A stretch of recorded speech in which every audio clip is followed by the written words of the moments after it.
চাইছে মাইনুছ north east. বৰ্তমান মই উপস্থিত আছোঁ নগাঁৱৰ জেলৰোডৰ সন্মুখত আৰু পুনৰবাৰে পৰিৱেশ দেখিবলৈ অনুৰোধ কৰিছোঁ। মই ভক্তগৰাকীক আচলতে যি জাতিৰ প্ৰমাণ পত্ৰৰ নামত দালালগিৰি নচলিব, অবৈধ নগাঁও জিলা জাতি পৰিষদ সমিতিখন বৰ্খাস্ত কৰাৰ কেনেধৰণে আচলতে নগাঁও জিলা অনুষ্ঠিত জাতি পৰিষদৰ কাৰ্যসূচী ৰূপায়ণ কৰা হৈছে। আৰু তাৰ কিছু পৰিমাণ মই মাই নিউজৰ দৰ্শকক দেখুৱাইছোঁ প্ৰতিনিধি কাৰ্যসূচী তেওঁলোকে ৰূপায়ণ কৰিছে নগাঁও অনুসূচিত জাতি সচেতন নাগৰিকে। আচলতে ধৰণৰ যি প্ৰতিবাদী কাৰ্যসূচী ৰূপায়ণ কৰিছে আমি তেওঁলোকৰ পৰা কিছু মন্তব্য ল'বলৈ আমি চেষ্টা কৰিছোঁ। চাগে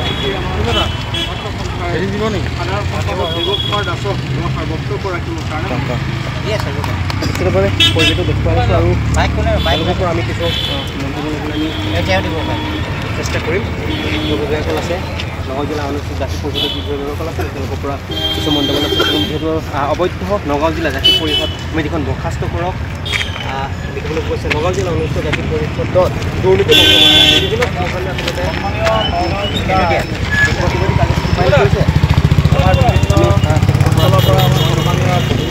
এই ভাষণটোৰ পিছত অকণমান কাইলৈ চেষ্টা কৰিম। নিশ্চয়কৈ যি তেওঁলোকে যোগদান দি আছে তাৰ পৰিৱেশ বিভিন্ন শ্লোগান আচলতে প্ৰতিবাদী কাৰ্যসূচী ৰূপায়ণ কৰিছে নগাঁও জিলা অনুষ্ঠিত জাতি পৰিষদে কিছু পৰিৱেশ দেখুৱাইছোঁ।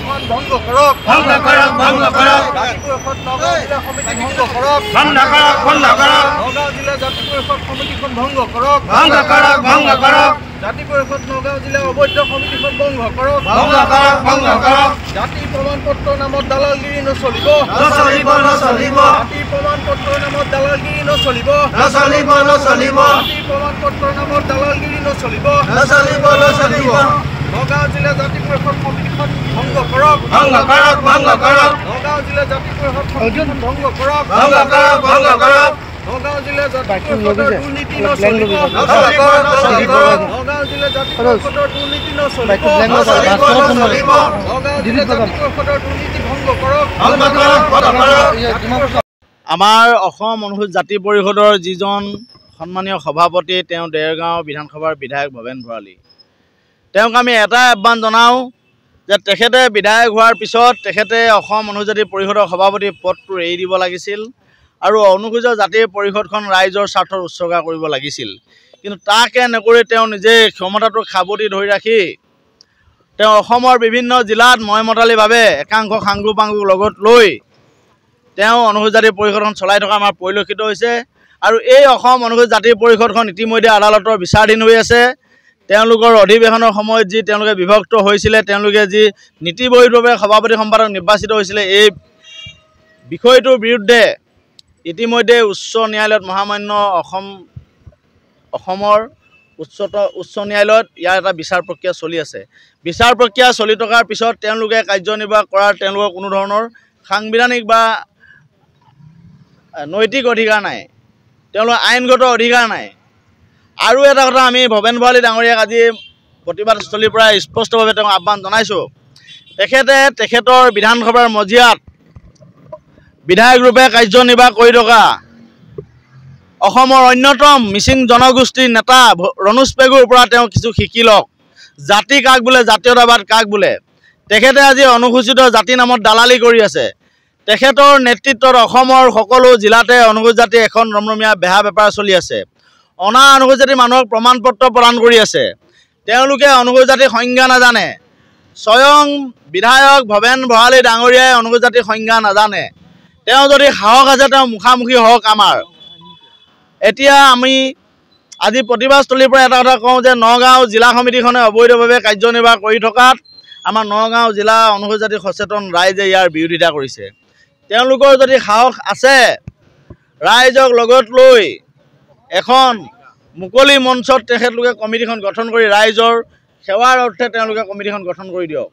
আমি ভৱেন ভৰালী ডাঙৰীয়াক এটাই আহ্বান জনাইছোঁ যে তোমালোকে বাহিৰৰ পৰা বহিৰাগতক যিদৰে অনুসূচিত জাতিৰ প্ৰমাণ পত্ৰ প্ৰদান কৰি ৰঙা দলিচা পাৰি দিছা, শেহতীয়াকৈ একেই নীতি অৱলম্বন কৰি অসমৰ ভূমিপুত্ৰসকলক সামাজিক বৈষম্যতা আওতাত থকা অনুসূচিত জাতিৰ কৈৱৰ্ত বনীয়া হীৰাসকলক তোমালোকে ৰাজনৈতিক সাংবিধানিক অধিকাৰৰ পৰা বঞ্চিত কৰাৰ যি ষড়যন্ত্ৰ ৰচনা কৰিছা, কেওটসকলক অনুসূচিত জাতিৰ প্ৰমাণ পত্ৰ প্ৰদান কৰাৰ যি তোমালোকে চৰকাৰক সহযোগিতা আগবঢ়াব খুজিছা, যি তোমালোকে লঘু লাঞ্ছনা কৰিব খুজিছে জাতিটোক, তোমালোকে কিন্তু ইয়াৰ পৰা পৰিত্ৰাণ নাপাবা। অসমৰ অনুসূচিত জাতিৰ ৰাইজ এতিয়া জাগ্ৰত হৈছে, সকলো ঠাইতে জাগি আছে। গতিকে আমি এটাই আহ্বান জনাওঁ যে পৰিস্থিতি ইমান ভাল নহয়, গতিকে আপোনালোকে অনুসূচিত জাতি অধ্যুষিত অঞ্চলত প্ৰৱেশ নকৰিব। আপোনালোকে জাতিৰ স্বাৰ্থত, জাতিৰ দায়িত্বত আপোনালোকে অনুসূচিত জাতি পৰিষদখন জাতিৰ স্বাৰ্থত আপোনালোকে জাতি অনুসূচিত জাতি ৰাইজক লৈ গঠন কৰক। ৰাইজ আচলতে প্ৰতিবাদৰ মূল কথাটো হৈছে কি, নগাঁও জিলা জাতি পৰিষদ যিখন আছে এই সমিতিখন একেবাৰে সম্পূৰ্ণ অবৈধ, অসাংবিধানিক আৰু তেওঁলোকে যোৱা 8টা বছৰ ধৰি একে দুজন ব্যক্তিক কেন্দ্ৰীয় সমিতিয়েও অনুমোদন দি ধাৰাবাহিকভাৱে ছমাহ এবছৰ এনেকৈ বঢ়াই তেওঁলোকক ক্ষমতাত ৰাখিছে। ই কিহৰ স্বাৰ্থত তেওঁলোকক ক্ষমতাত ৰাখিছে সেই কথাটো আমি ধৰিব পৰা নাই।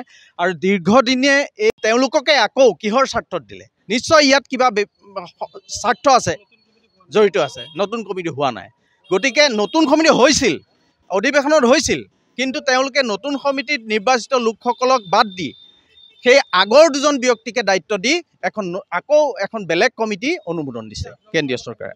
আমাৰ মতে এইখন ভংগ হ'ব লাগে আৰু নিয়ম মাফিক সাংবিধানিক যিটো অধিকাৰ, সাংবিধানিকভাৱে যি হ'ব লাগে সেইটো হ'ব লাগে। ইয়াৰ দুৰ্নীতিৰ কাৰণে তেওঁলোকে কেন্দ্ৰীয় সমিতিয়ে নিশ্চয় তেওঁলোকৰ লগত কিবা দুৰ্নীতি আছে, তেওঁলোকৰ লগত কিবা ষড়যন্ত্ৰ আছে।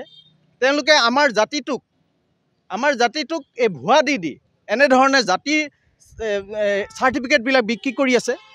এইটোৱে হ'ব স্বাৰ্থ, অন্যটো উন্নয়নমূলক ইয়াত কাম একো নাই। গতিকে আমি দুঘণ্টীয়া আজি এই প্ৰতিবাদী কাৰ্যসূচী ৰূপায়ণ কৰিছোঁ আৰু ইয়াৰ পিছত আমি উপায়ুক্ত মহোদয়ক ইয়াৰ স্মাৰকপত্ৰ প্ৰদান কৰিম। গতিকে আমি ৰাইজক জনাইছোঁ যে সকলো ওলাই আহক আৰু এখন নিকা অনুসূচিত জাতিৰ নগাঁও জিলা সমিতিখন গঠন কৰি জাতিটোৰ উন্নতিৰ কাৰণে আগবাঢ়ি আহক।